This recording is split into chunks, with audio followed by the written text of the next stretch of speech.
What is up, YouTube? HPJ here, and we have another bit of exciting news from the OCG. And I see some really good news from the OCG because Harpie players have been very excited about the announcement of this monster.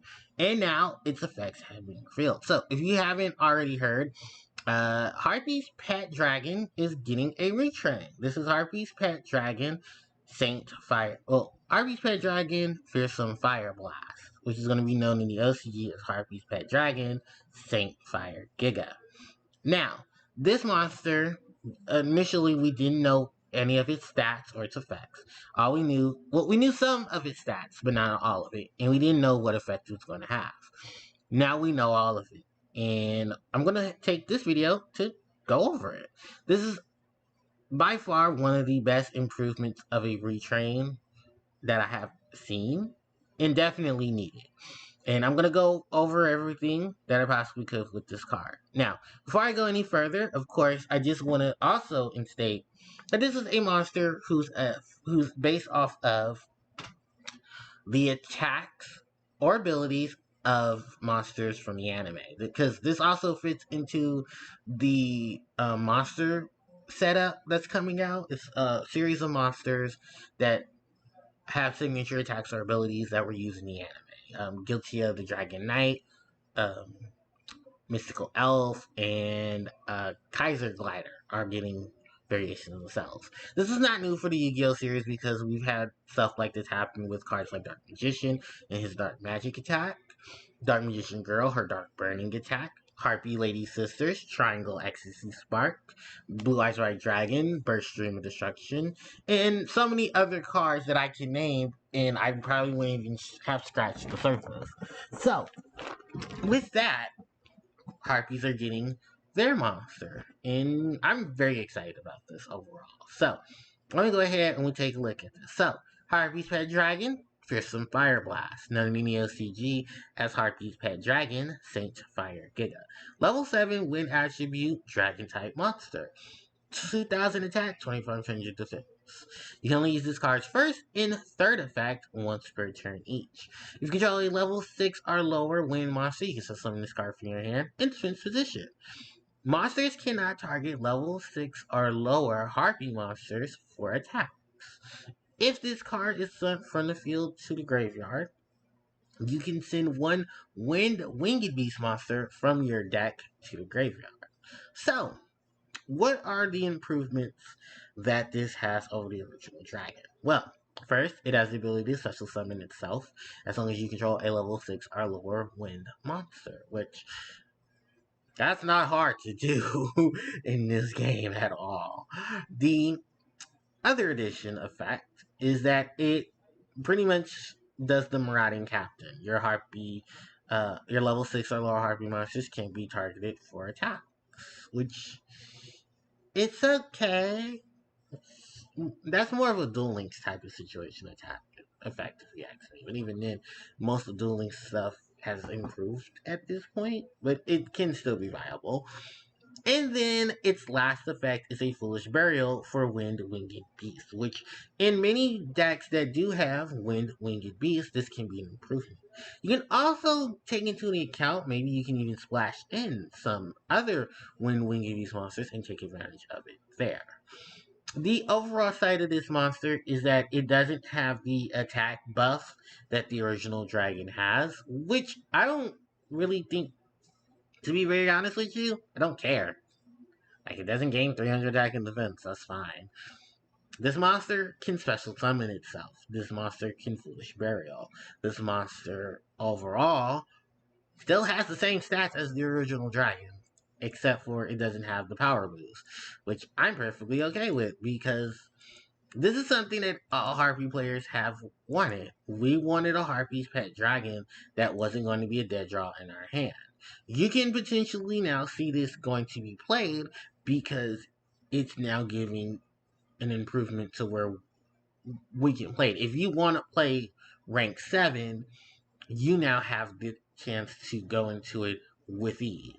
Do I think the original Dragon would most likely still be played? It could potentially happen, if that is a thing. But I feel like this is just the more improved thing that we needed. We don't have to run dragon, but we can. It's also fits to the fact that when this monster, just looking at this monster overall on paper, you basically double summon this. You can summon this from one in your hand. Chandler can grab it from the deck. You can basically go into a rank 7 that requires 3 monsters. Bam. And then on top of it, the being sent from the field to the graveyard is more of an addition of a link summon or even a synchro summon. Yes, a synchro summon. Because it says level 6 or lower monster for you can such learn from your hand. And this can give some very strategic plays for other win decks. Because think about it. I've seen some variations that try to do the whole Harpie Lureless thing. And remember, those monsters are level 1 winged beast. This is a level 7 dragon. You can go on the Harpie Conductor. Cyrus slash Harpie Lady. You can go on the Harpie Conductor. Two great options for sending this card to the graveyard for their summon. God, there's so many different things you can do with this card overall that you can easily take advantage of. Being able to send winged beasts to the graveyard, that's something Lureless love to do. I'm also thinking Dragoonity, but I don't think that's much of a stretch. Only because I don't think I think only a few of the Dragoonities pick up their winged beast support and put them onto the field, and I don't think too many of them have abilities when they're sent to the graveyard. Harpist, if anything, could be a great addition because she can get her search during the end phase. And that can be an improvement to other monsters and other archetypes.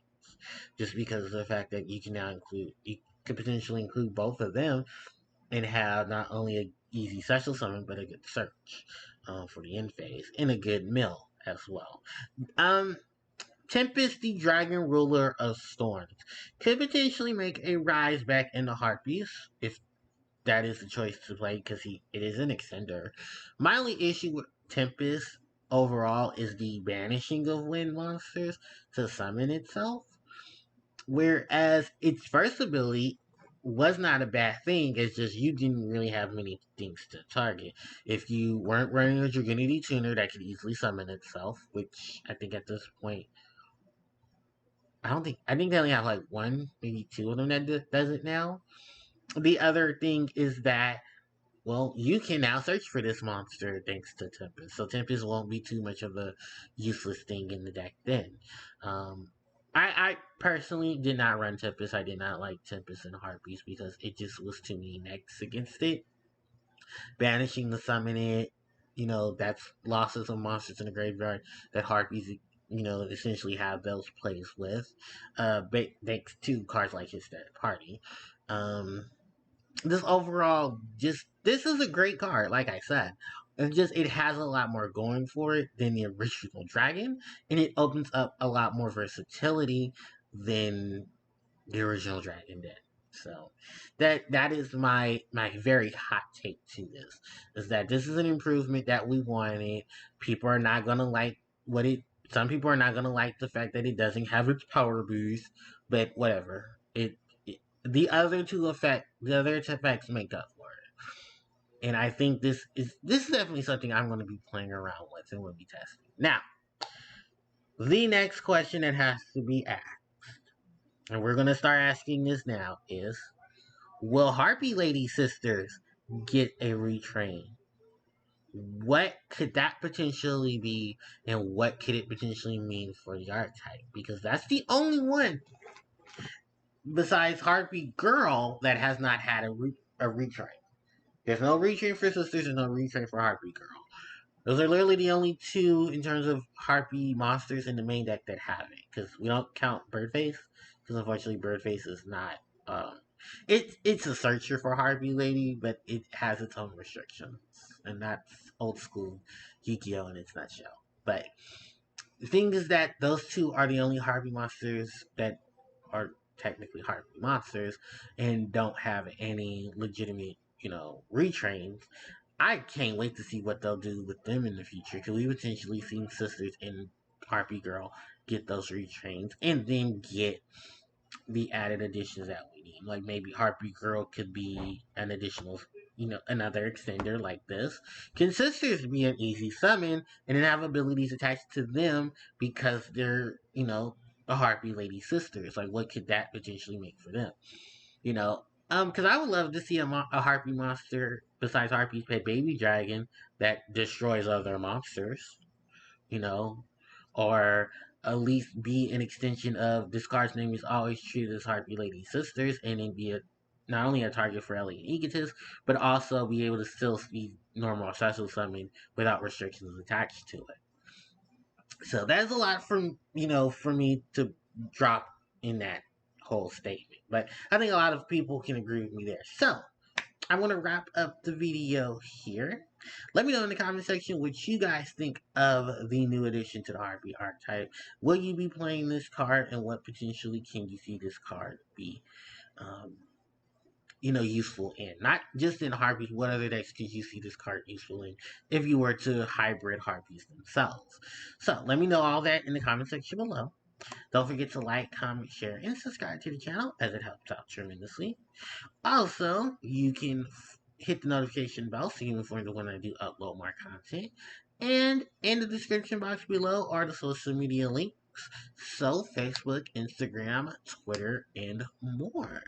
Also, hit up the Patreon so you guys can help support the channel as well. It's your choice if you want to or not.